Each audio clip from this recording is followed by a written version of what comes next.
इस समय हमारा फोकस है, हम क्या बनना चाहते हैं? हम एक दुनिया भर की फैक्ट्री बनना चाहते हैं। जो लोग बार बार कहते हैं कि मैन्युफैक्चरिंग हब बन जाए, और मोबाइल फोन हम बनाने ही लगे हैं, एक्सपोर्ट भी कर रहे हैं धुआंधार। सर्विस हमारा पहले से है, लेकिन आपको एक रास्ता पकड़ना पड़ेगा बदलते ज़माने के हिसाब से। आपके हिसाब से जो हमारी इस समय की स्ट्रैटेजी है वो ठीक है, या उसमें आपको लगता है कि कोई एक चेंज की ज़रूरत है?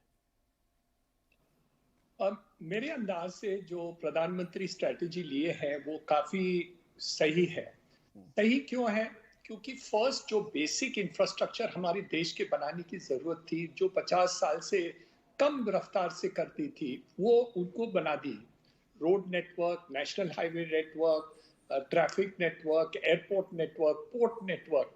क्योंकि हमारा जो कॉस्ट ऑफ ट्रांसपोर्टेशन या लॉजिस्टिक्स कॉस्ट हम बोलते हैं, वो देश में 13% है।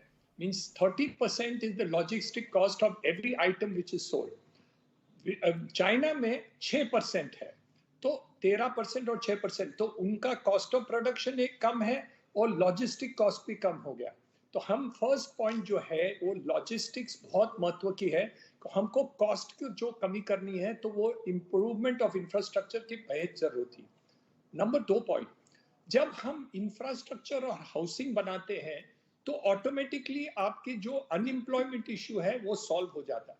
चाइना में जब तक वो लोग तरक्की कर रहे थे, 10% से ज्यादा जीडीपी कर रहे थे, जो अभी साहब ने भी बताया, उस समय हमें उनका अनएम्प्लॉयमेंट की जो प्रॉब्लम थी वो सॉल्व हो गया था।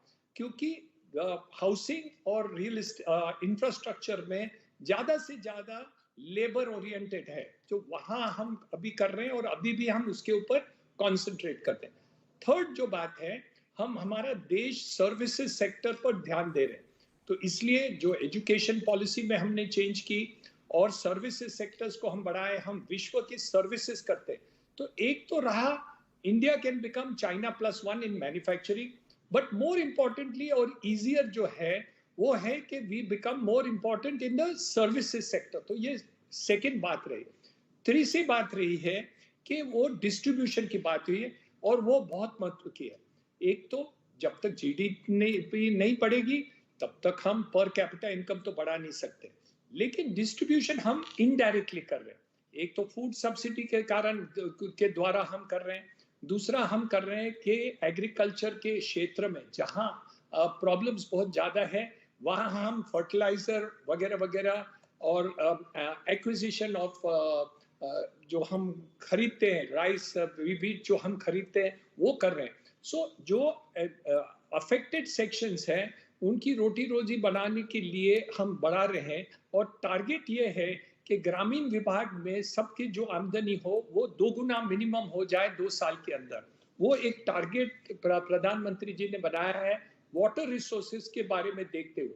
लेकिन जो 60-60 साल से हम पीछे थे ये सब सेंटर्स में, रेलवेज में, एयरपोर्ट्स में, रोड्स में, ये सब ट्रांसपोर्ट में और इंफ्रास्ट्रक्चर करने में, मुंबई जैसे शहर में हम जो मेट्रो का कर रहे हैं, कनेक्टिविटी टू पनवेल हम कर रहे हैं, नवी एयरपोर्ट कर रहे हैं, कोस्टल रोड करते हैं, तो ये सब इंफ्रास्ट्रक्चर करना। तो मेरे अंदाज से ये रास्ता जरूर सही है।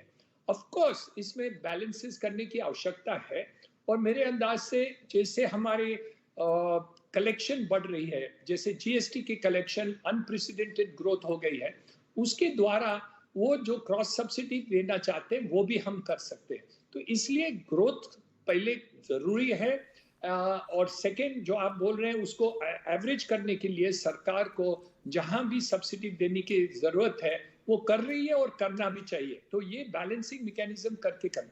एक सोचिए, आज की तारीख में हमारे जीडीपी तो बड़ा है, लेकिन हमारा पर कैपिटा जीडीपी बांग्लादेश का हमारे से ज्यादा है। तो एग्रीड ये तो बहुत शर्म की बात है, जी।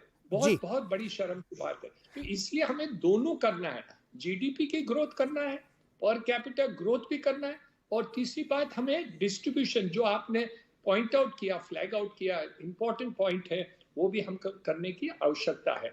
इसलिए we have to move all the sectors together, no time to postpone. कोई भी सेक्टर को आप पोस्टपोन नहीं कर सकते, नहीं तो जी देश की प्रगति डॉक्टर हिरेंद्र जी, नहीं हो सकती। मैं यहाँ पे इसलिए लाना चाहता हूँ कि